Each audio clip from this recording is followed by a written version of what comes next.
Hi teacher, how are you? Grace and I are going to talk about Virginia Woolf. Well, who was Virginia Woolf?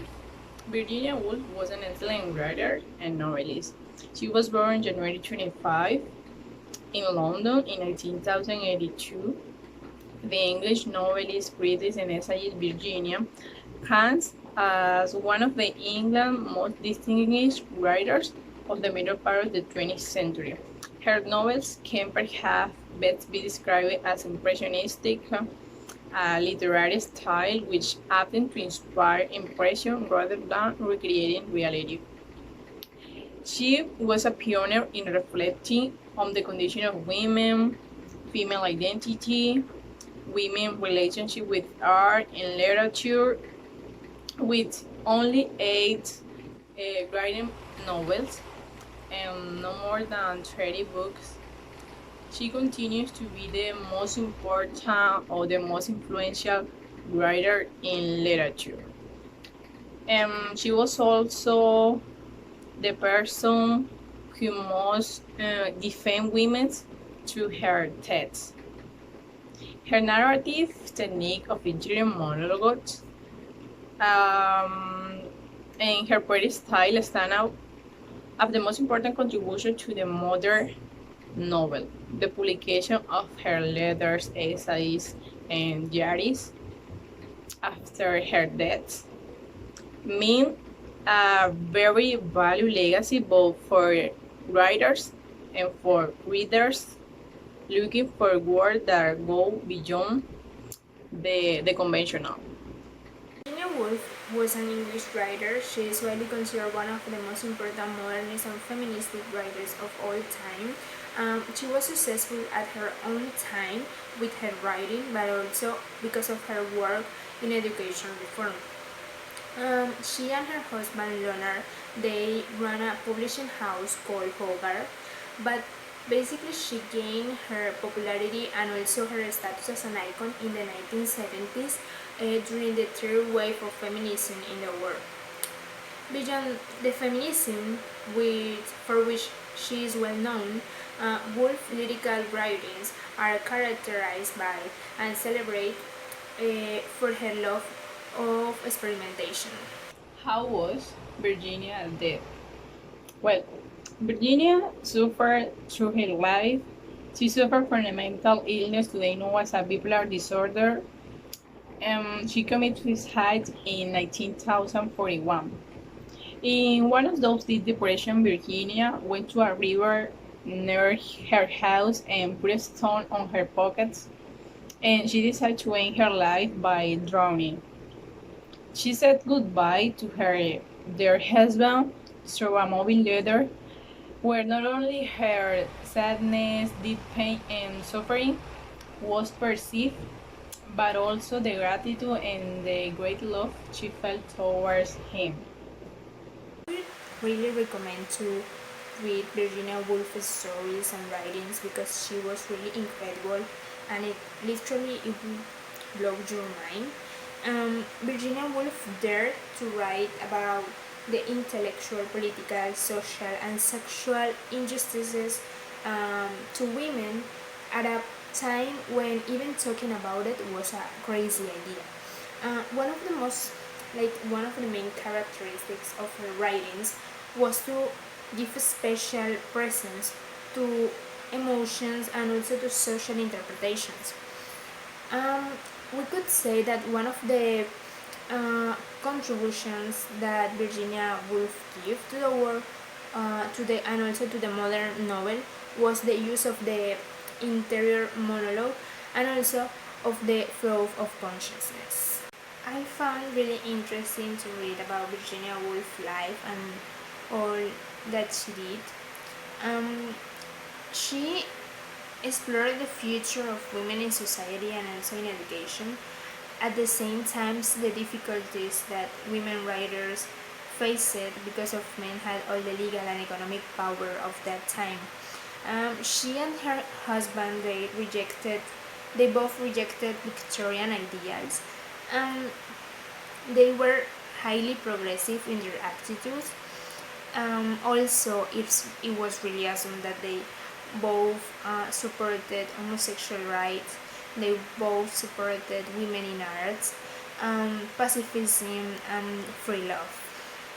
Virginia Woolf has some amazing stories and writings, and it is actually a writer that we should all read. Um, the story that we had to read was A Haunted House, that it was a surprising story, and actually it was interesting. It was different than what I thought it was about, but it's okay. I'm going to summarize what this story is about. It is a brief story about about two couples, one living and one dead. It was told from the living couple's perspective. The story presents a ghostly couple searching for something in their house, the house where they were living when they were alive.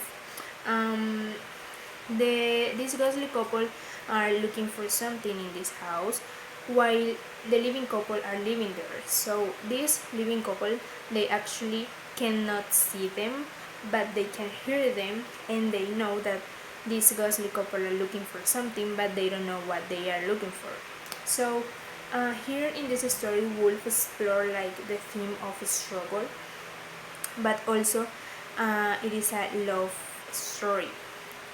The dead couple are looking for something that at the end we can figure it out that is something that we cannot imagine that was what they're looking for. So uh, since the point of view of the living men and women, they tell the story in first person, and they repeat like the conversations and activities that the ghostly couple are having. So Wolf lead us, leads the reader to believe that this treasure was about gold or money or something material, but at the end of the story, you can find that this story is this treasure that they are looking for is not something material, it's not something that you can touch, but it's something that they are missing, and is the love. So while they are um, running around the house, they are um, remember, and also keeping this like this rediscovering places full of memories that they had in this house. The end reveals that the treasure that they were looking for is the light in the heart, that means love. So it is actually kind of surprising because when I was reading it, I thought this treasure was about something material, something that they can touch, something that they hide in somewhere in the house. But at the end, it was kind of surprising because that treasure was just love. That was all what they were looking for. So it is a really good story. I would recommend it. And it's really short story, so it is good if everyone read it. Places full of memories that they had in this house. The end reveals that the treasure that they were looking for is the light in the heart, that means love. So it is actually kind of surprising because when I was reading it, I thought this treasure was about something material, something that they can touch, something that they hide in somewhere in the house. But at the end, it was kind of surprising because that treasure was just love. That was all what they were looking for. So it is a really good story. I would recommend it. And it's really short story, so it is good if everyone read it.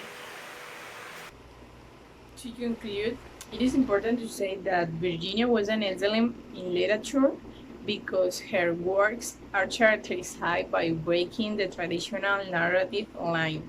And what is that traditional line? It could be a shared representation, knock, and denominate.